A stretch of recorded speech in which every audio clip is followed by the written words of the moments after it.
Today I'm going to be talking to you guys about audiobooks. I get a lot of questions because I do listen to a lot of audiobooks about where I get my audiobooks, the best places to get them, the best services for them, and so I want to talk about all of that today.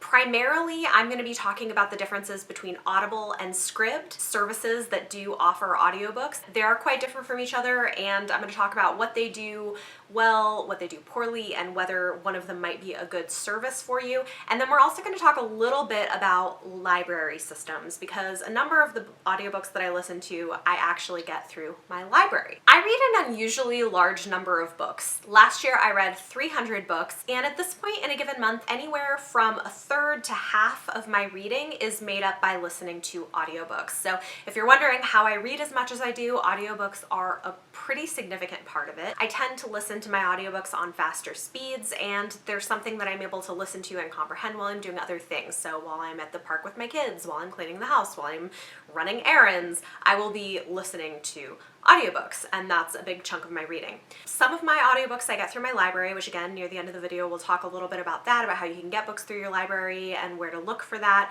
But I also have tried out Audible and Scribd. For me, given my profile as a reader, Scribd has definitely been the better option. But for some people, I think Audible is a really good service. So we're going to talk a little bit about the differences between them. I have now been using Scribd for several months. I did use Audible for quite a while as well and ended up canceling my Audible subscription in favor of Scribd. But like I said, you really have to decide what's going to be the best option for you. So first up, let's talk about Audible. Audible is run through Amazon, and a typical Audible subscription is $15 or $16 a month for one credit, and you can use that credit to purchase one audiobook, any audiobook. Audible also will run specials for Audible subscribers where you can get other audiobooks at lower prices than usual. The key thing to note about Audible is that this is really for people who want to own audiobooks. If you want to purchase it, you want to own it, if that's something that matters to you, then Audible might be a good service for you. It's also something that I think works really well for people who don't listen to very many audiobooks. If you're only reading a couple of books a month and one audiobook a month is enough for you, then it might be a really great service. And if it's something where you really want to be able to own audiobooks that you're listening to, it also might be a great service.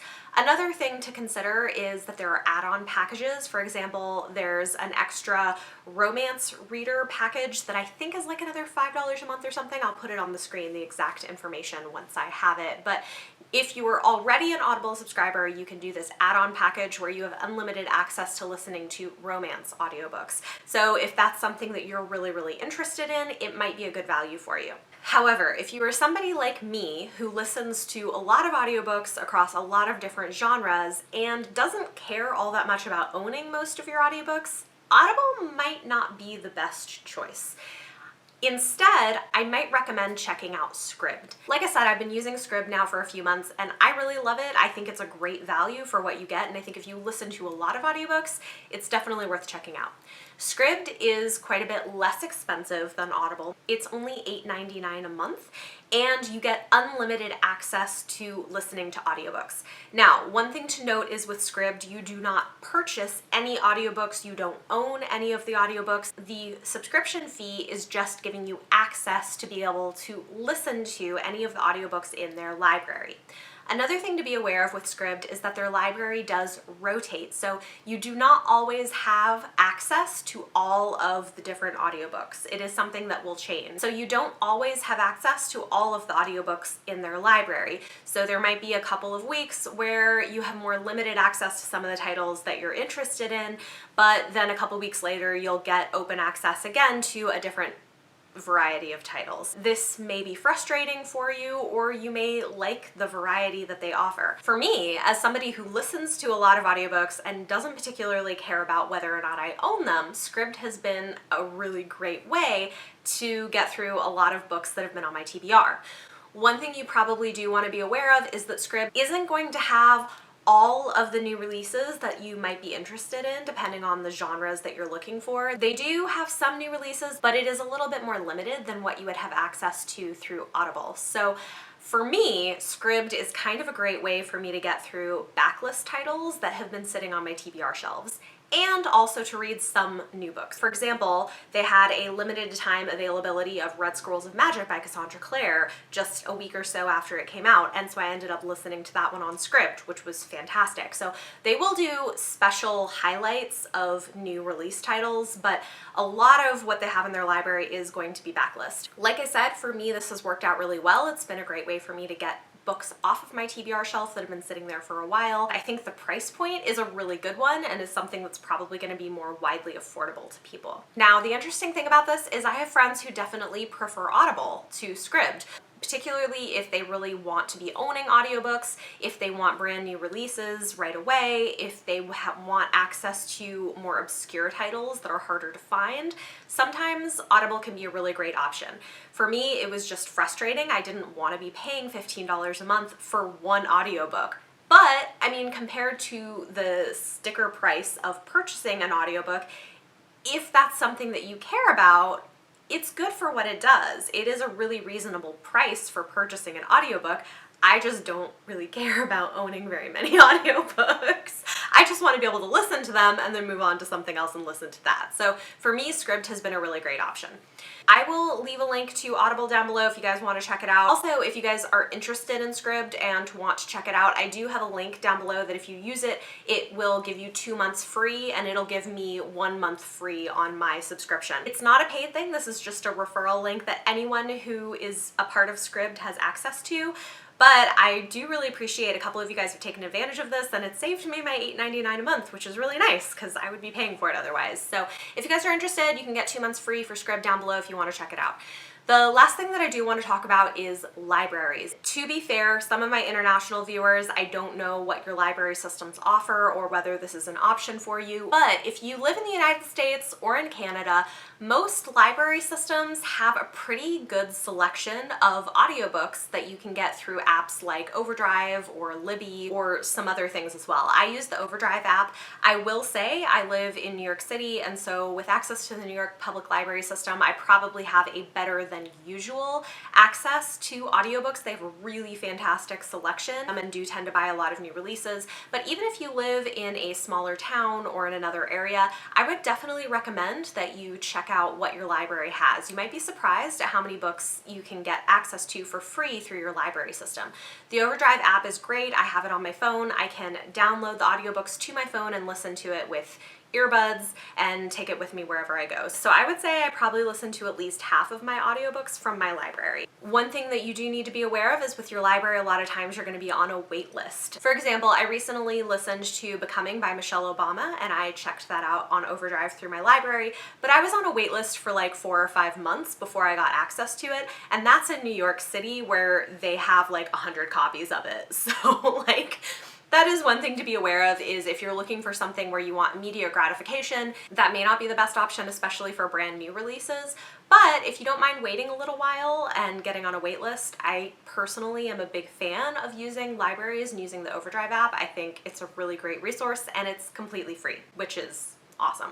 The other thing that I would recommend doing is seeing if your library system has a search function where you can look for currently available audiobooks, because sometimes you might be surprised at the backlist titles or the things that have been sitting on your TBR that you can get access to an audiobook for free, and then you can just download it while you're waiting for some of your other holds to come through. I do a lot of this. I'll show you guys an example. I don't know how much this is going to show up, but this is my Overdrive account. Right now I am listening to Educated by Tara Westover. That was one that I was on a waiting list for several months. It finally came through, so I am currently listening to that.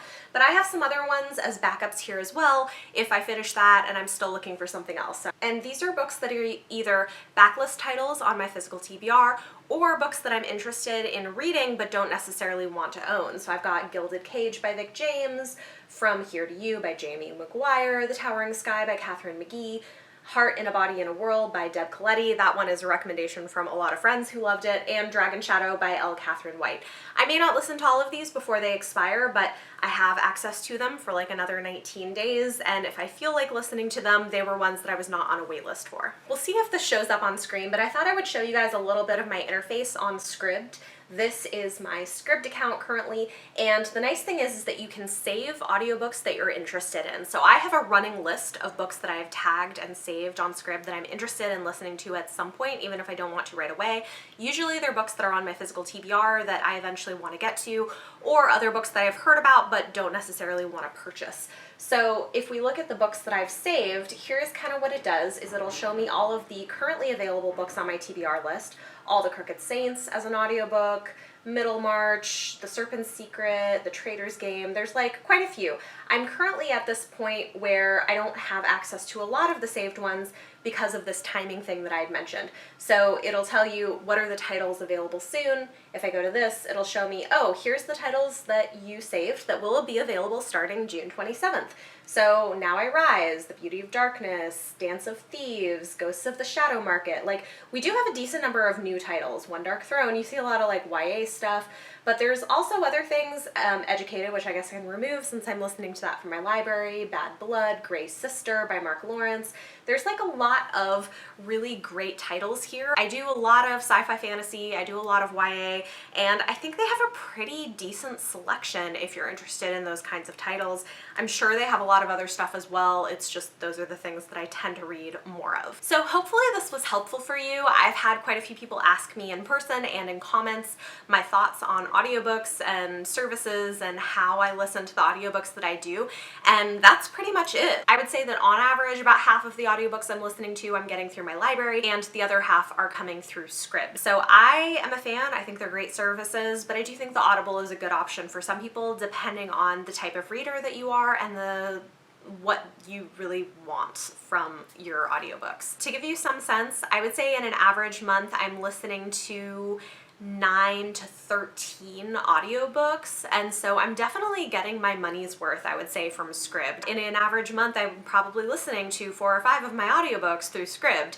For $8.99 a month, that's a pretty great deal. So especially if it's something that you make a lot of use of, if audiobooks are a significant part of your reading diet, I would recommend checking it out. Okay, so that is it. Hopefully that was helpful for you guys. Talk to me in the comments down below. Let me know if you have any other questions about these services or things that I mentioned, or comments or suggestions for people who are looking for other information. Leave it all below. And for your question of the day, let me know, what role do audiobooks play in your reading life? Do you listen to them? How many do you listen to them? And where do you usually get them from? I would be really interested to know. If you guys like this video, give it a thumbs up, subscribe if you want to see more, and click that bell icon anywhere on the screen to be notified every time I release a new video. Thank you guys so much for watching, and I will see you next time.